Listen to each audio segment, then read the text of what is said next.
A year ago, Jacob and Rebecca made a decision to move to a new town. Jacob had been offered a promotion, making the relocation a perfect excuse. Plus, the town was further south with a warmer climate that felt far more comfortable. Of course, this new chapter meant leaving old friends behind, now thousands of miles away, and finding new faces to connect with. Rebecca also had to dive back into the job search. Fortunately, she quickly secured a solid office position in the heart of the city at her new job.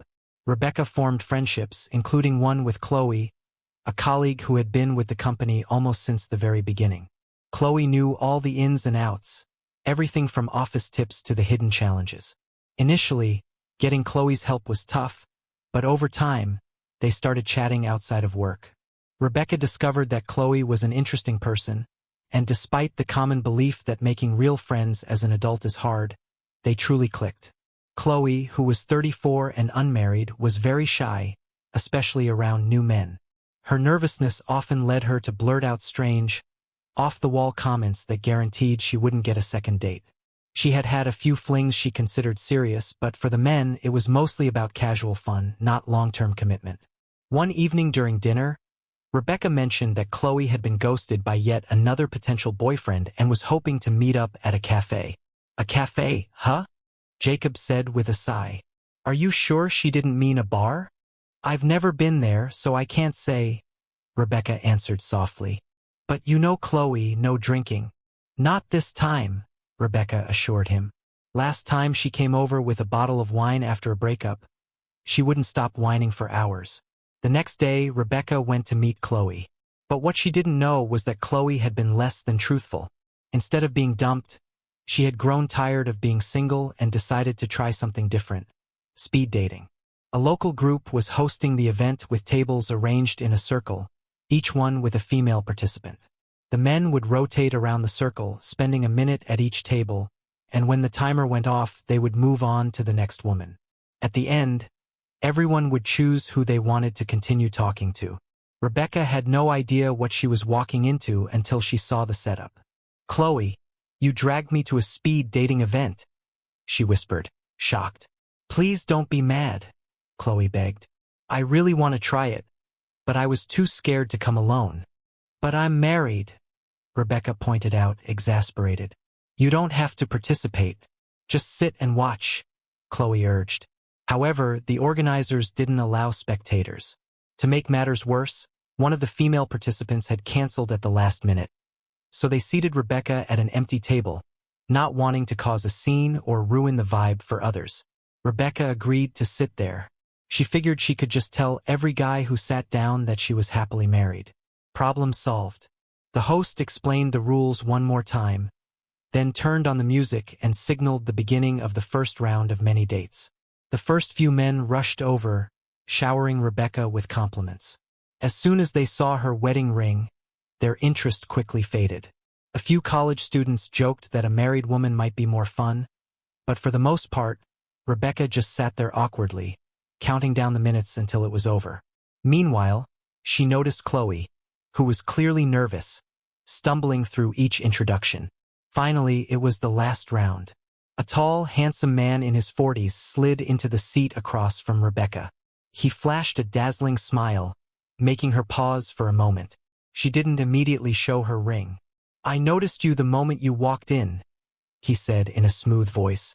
And I also saw your ring, so don't worry, he added, causing Rebecca's cheeks to flush.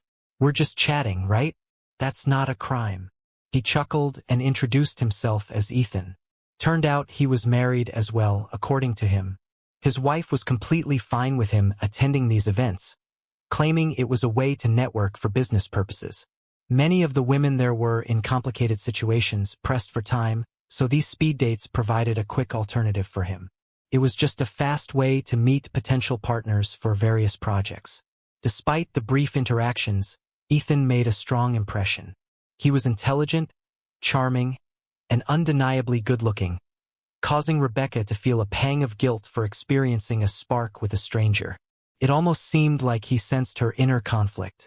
As the timer went off, he smiled and said, How about we grab coffee tomorrow? I'd love your thoughts on a restaurant idea I'm working on. He placed his business card on the table and left.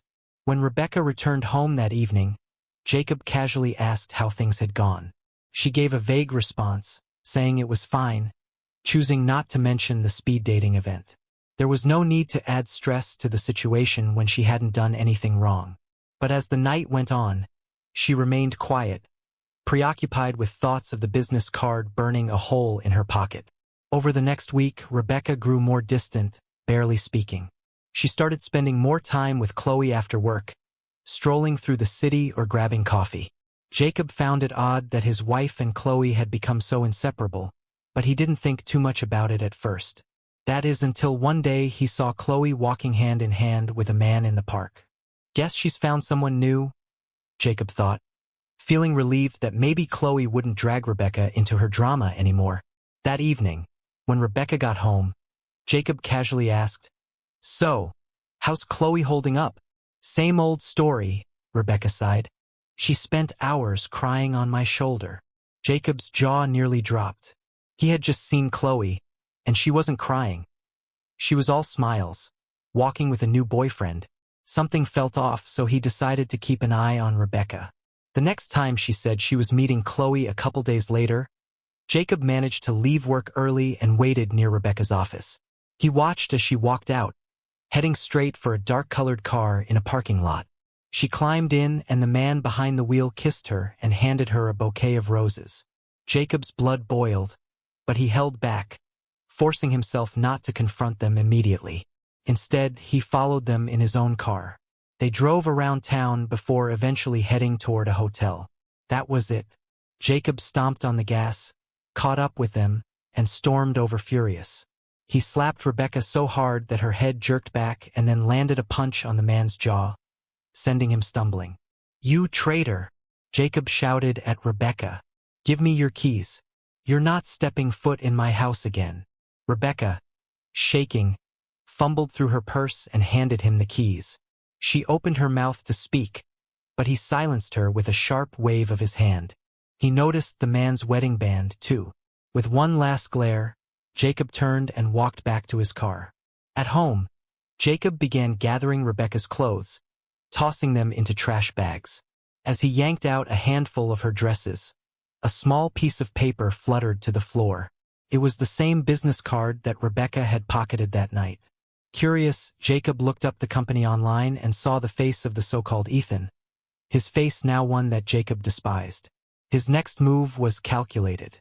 He tracked down Ethan's wife and informed her about her husband's little hobby. Turns out she had no idea and was far from pleased. How she dealt with Ethan after that phone call was anyone's guess. But there was more. Ethan's wife happened to be close friends with Rebecca's boss. It was a small world. Within days, Rebecca was fired from her job, and since she had been working off the books, they refused to pay her the remainder of her salary. Now she had no income and nowhere to go. Even Chloe couldn't help. She had moved in with her new boyfriend, leaving Rebecca out in the cold. So, as fate would have it, Rebecca found herself completely alone, regretting every single decision that had led her to this.